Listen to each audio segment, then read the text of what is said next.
Right, so I've grabbed another box, which isn't really going to fit. It says Amiga MISC, but it seems to have a lot of other stuff in it. This is a Spectrum Plus 3 bare board that I picked up. I was looking for a bare board and then I gave up looking, bought the Plus 3 that I was showing earlier, and then about a week later this came up, so that always seems to be how it goes. I think it's working. I think it was sold as working.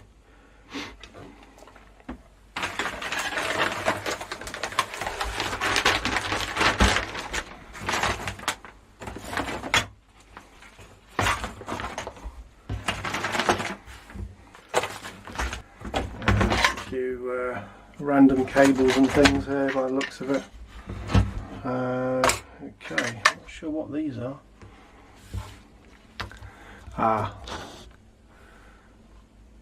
Apparently I think these are upgrades to the hard disk controller chip for some Amiga hard drive hardware.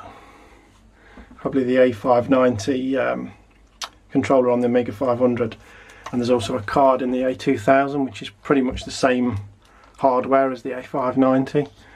So this is a chip to fix some issues with that.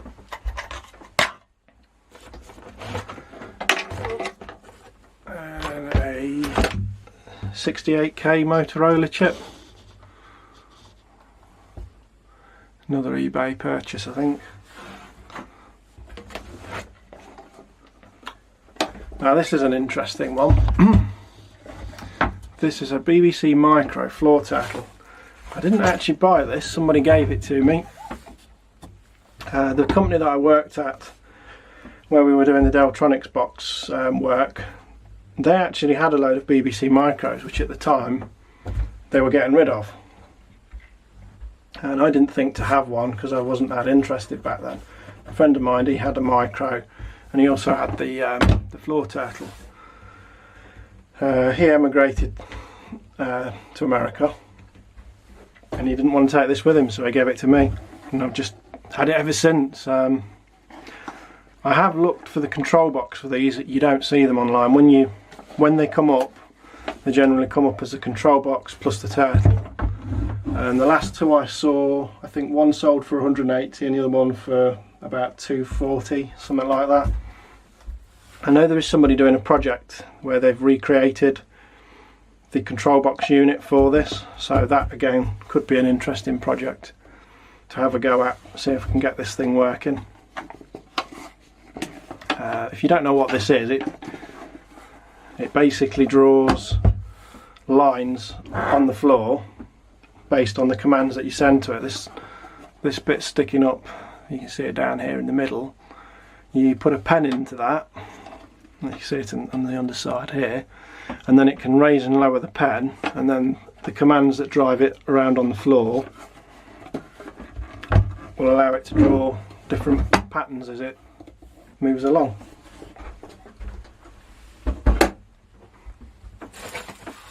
So we got that I think is an Acorn RAM expansion, or was, because it's in bubble wrap, so that's probably killed that. Great. I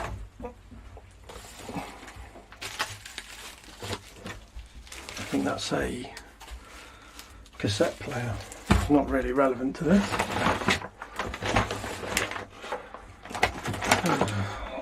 Oh, okay, so good old Amstrad 3-inch discs. I believe these discs were a part of a set of discs that you got if you bought the Spectrum from Dixon's. I think it was a Dixon's game pack. I think.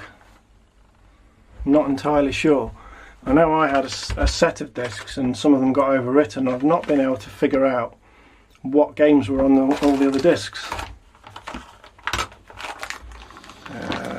What have we got here? Oh, this is an interface, I believe. Yes, so this allows you to run your Sinclair Spectrum from an SD card. So you plug this in the expansion slot on the back, and then you can use this. That's not even been opened yet. You can use this to load your games off of, instead of messing around with tape or discs. So that definitely be something interesting to play around with. Drop that on the side.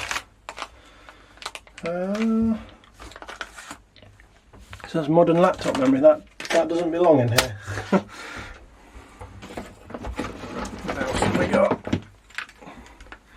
Classic Competition Pro, I believe. I think it's a Competition Pro. It's not a zip stick, I don't think. Yeah, not quite sure what that came with. Something. And then a zip stick. I used to have one of these on my Amiga when I used to have my Amiga. A really great joystick. That's quite a loose, it's not very stiff to move, so it's be nice to use. I always found these a bit too stiff.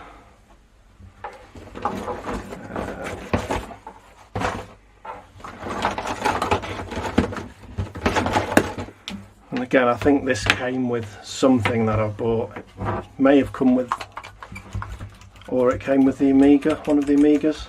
I don't know. I don't particularly like it, I've got to admit. Another zip stick. Again, I much prefer these, they're much nicer to move. We've got a few joysticks here.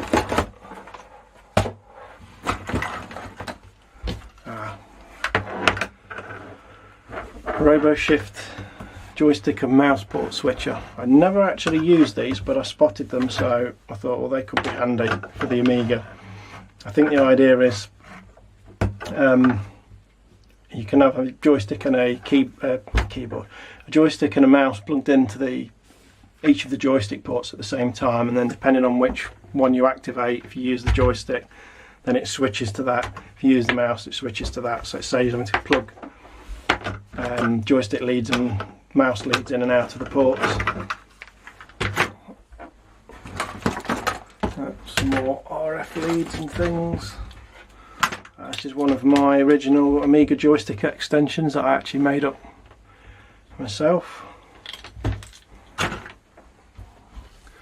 In fact, I think these Torx screws are actually from the Amiga that I had, because the original Amigas used to have Torx screws in them rather than crosshead.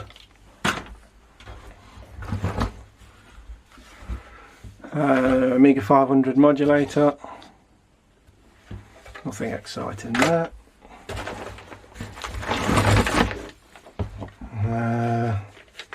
Quick shot joystick, I'm surprised that's even in one piece, because these are usually awful, broken in 5 minutes.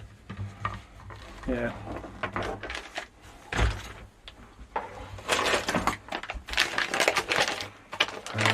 That's actually PC related.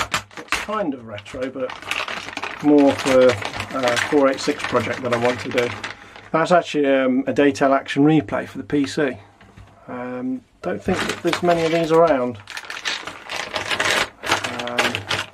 In comparison to the Amiga Action Replay, this thing's absolutely useless there. And then this is the puck for that, starting to yellow.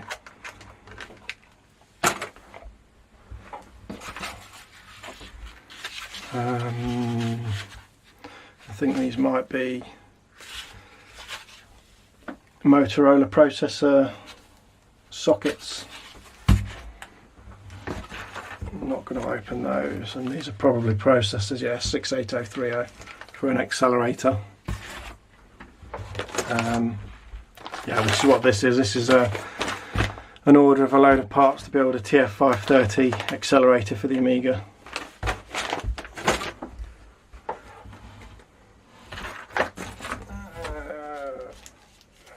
Looks like that's probably another processor. Another homemade joystick extension. Yeah, another processor.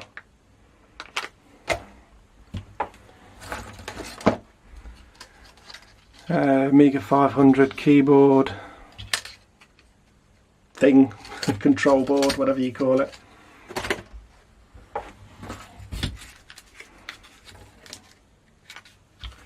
Another processor. I think this might be a 68030 50 megahertz. Yeah, it's a 50 megahertz.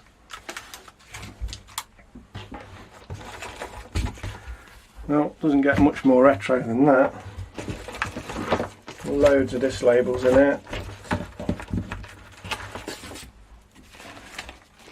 I think these were found when I was having a clear out with stationery stuff that I'd got, so I thought, well, I either throw them away or they go with all this stuff. Where they make retro style post-it notes, I don't know. Classic Amiga tank mouse in glorious yellow.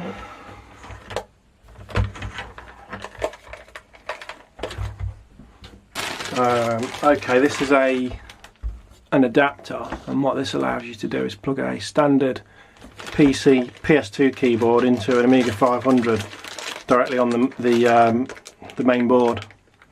So instead of using your standard Amiga keyboard controller board, you just plug this in. Right, this is interesting. This is a good example of how out of hand all of this has got, because I've had these on my eBay watch list and I've already got one. And this is a SCSI to SD card adapter, I believe. So this allows you to run a SCSI hard drive on an SD card. Again, this would be something you could use on the Amiga in the A590 hard drive enclosure or something like that. And I've already got one. So Amiga power supply cable. I bought this because I actually didn't have a power supply for the Amiga 500 I'd bought, and I was just going to use this to convert the power from a PC power supply. But I did since end up buying a power supply anyway for something else, so but that could still be handy. Although those pins look almost black in there, not sure I'd want to use that. Anyway, not much else left. Some phono cables. All these elastic bands have perished. This stuff's been in there that long. And this little circuit here is something I made up from one of the cover magazines, which was a little project to connect a MIDI keyboard to the Amiga, I believe through the serial port. And this is just a sort of an interface to do that. And there's an opto isolator on there. Yeah, so I've still got that. It was originally in a project case, but obviously for whatever reason I took it out. So it might be nice to try and get that going again. That's quite old now, that is, like me. Switch probably went with it. 486DX2 processor die. It's not kind of, well, I don't know, kind of retro. And then again some kind of conversion things here. I believe these are to allow a PS2 mouse to be connected to the Amiga through the joystick ports. I think these are just bare boards. Yeah, and then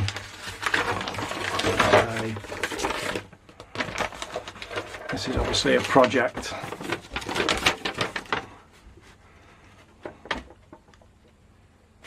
Okay. Yes, I believe this is done using. No, I think I'm completely wrong.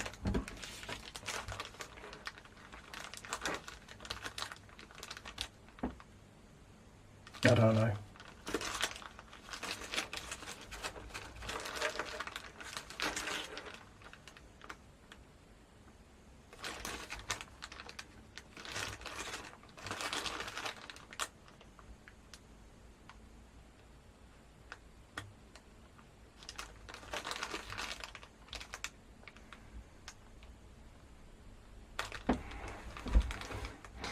No, I think this might actually be for the mice, and that's probably to do with this. So I'm going to put these together.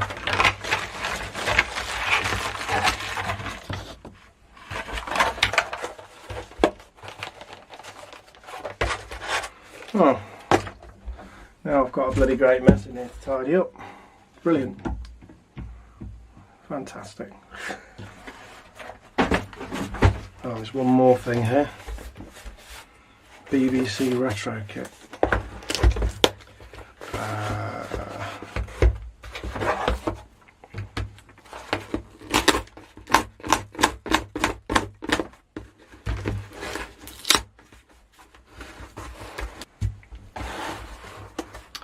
Okay, and the last thing here is this,